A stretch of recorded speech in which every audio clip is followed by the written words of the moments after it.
Hey guys, in this video, I'm going to walk you through the steps on how you can go about deleting a game or game data on your Nintendo Switch. Now, I have one game that's taking up a ton of space, which I want to free up. So to do this, go over to where it says System Settings, select that option, and then we're going to go down to where it says Data Management.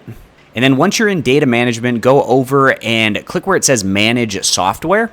And then in the Manage Software area, it's going to list your games based on how much space that they're taking up. And for me, by far and away, what's taking up the most space is NBA 2K19. So I want to get rid of that. I haven't played it in a really long time, and I'm completely out of space. So I'm going to go ahead and select NBA 2K19. And then on the next page, you can either archive the software or delete the software. The difference here is when you archive it, it's going to remove that data, but it will still leave an icon on your Nintendo Switch. So if you want to play the game again, you just click the icon and then it will re-download it. Or you can delete the software, which is also removing all of that used space.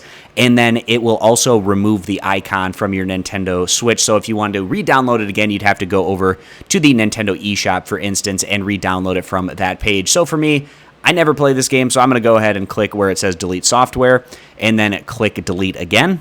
And then it says Successfully Deleted Software. I'm going to go ahead and click OK. And now I have much more space freed up there on my micro SD card, which is where that game happened to be stored. So I hope this video is helpful, showing you how you can go about deleting a game from your Nintendo Switch to open up some space for other things to go on and save that memory or download those games onto your Switch. I appreciate you guys stopping by. Consider subscribing, and I'll catch you back here next time.